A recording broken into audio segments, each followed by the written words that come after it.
بسم اللہ الرحمن الرحیم۔ ناظرین کو میری طرف سے سلام قبول ہو۔ ناظرین، آج ہم اس ویڈیو میں آپ کو رسولیوں کے متعلق بیان کرنے لگے ہیں، جس کو ہم اپنی زبان میں گلٹی بھی کہہ لیتے ہیں۔ تو یہ جسم کے کسی بھی حصے پر ظاہر ہو سکتی ہے، جلد میں بھی ظاہر ہو سکتی ہے، پیٹ کے اندر بھی ظاہر ہو سکتی ہے، اسی طرح گردوں میں بھی گلٹی بن سکتی ہے، اسی طرح جگر کے اندر بھی رسولی بن سکتی ہے۔ مطلب یہ ہے کہ انسان کے جسم میں کسی بھی حصے پر یہ رسولی بن سکتی ہے، اور یہ کئی قسم کی ہوتی ہے۔ لیکن آج ہم اس ویڈیو میں جس رسولی کے متعلق بیان کرنے لگے ہیں وہ ہے خشک سرد مزاج میں جب صداع بڑھتا ہے، ترشی تیزابیت بڑھتی ہے انسان کے جسم میں، تو اس وقت انسان کے جسم پر جو گلٹی نمودار ہوتی ہے وہ سخت ہوتی ہے۔ پہلے چھوٹی ہوتی ہے، آہستہ آہستہ بڑی ہو جاتی ہے۔ پہلے اس میں درد نہیں ہوتا، پھر اگر اس کی تحریک میں کوئی تبدیلی آ جائے تو پھر درد بھی ہونا شروع ہو جاتا ہے، اور پھر یہی گلٹی کینسر بھی بن جاتی ہے۔ اس لیے آپ اس ویڈیو کو ضرور سنیں اور غور کے ساتھ سنیں۔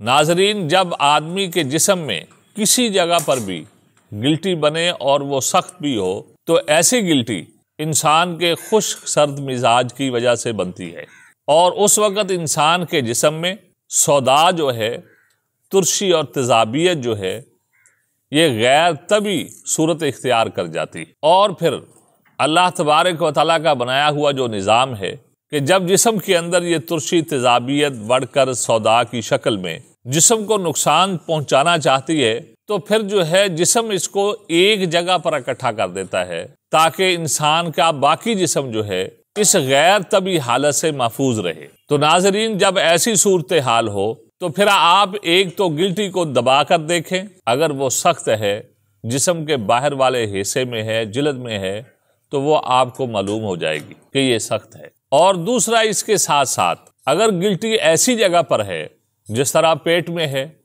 اب اس کو آپ دبا کر تو نہیں دے سکتے، وہ پیٹ کے اندر ہے۔ اسی طرح جگر کے اندر جو ہے گلٹی بن جاتی ہے، رسولی بن جاتی ہے، اس کو بھی آپ دبا کر تو نہیں دیکھ سکتے۔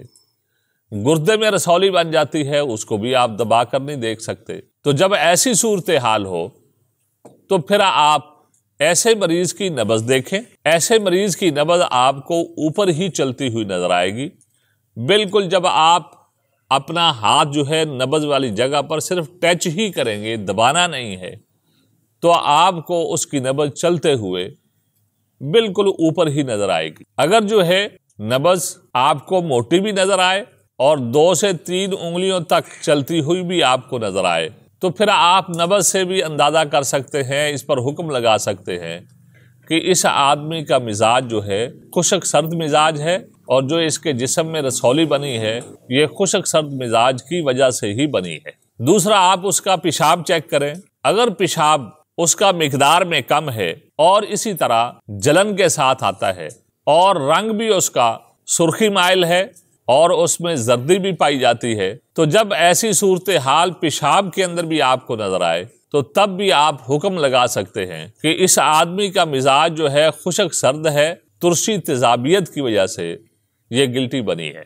بے شک وہ گلٹی رسولی جگر میں ہو، گردے میں ہو، پیٹ میں ہو، اسی طرح عورتوں کے رحم میں ہو، جس جگہ پر بھی ہو، وہ عضلاتی اعصابی تحریک میں خشک سرد مزاج میں رسولی ہوگی۔ تو جب آپ نے یہ چیز پہچان لی، اس کے بعد اس کا علاج ہے۔ تو اس کے علاج کا طریقہ کار یہی ہے کہ ترشی تیزابیت کو ختم کیا جائے، اس کے اندر صفرا کو پیدا کیا جائے، کیونکہ جب صفرا پیدا ہوگا تو صفرا کی حرارت کی وجہ سے وہ گلٹی جو ہے پگھلنا شروع ہوگی، اور اس کے ساتھ ساتھ ایسی ادویات بھی دیں جو پیشاب کو زیادہ کریں۔ جب پیشاب زیادہ آئے گا تو جیسے جیسے وہ گلٹی رسولی جس کے اندر گندا مواد ہے صداع کا، جیسے جیسے وہ ریزالو ہوگی، وہ پیشاب کے راستے خارج ہوتی جائے گی۔ تو اس کے لیے ہم جو ادویات دیتے ہیں وہ ایک تو ہم کینسر کی دوائی بھی ضرور اس گلٹی والے آدمی کو دیتے ہیں، تاکہ وہ گلٹی اگر کینسر کی شکل اختیار کر رہی ہو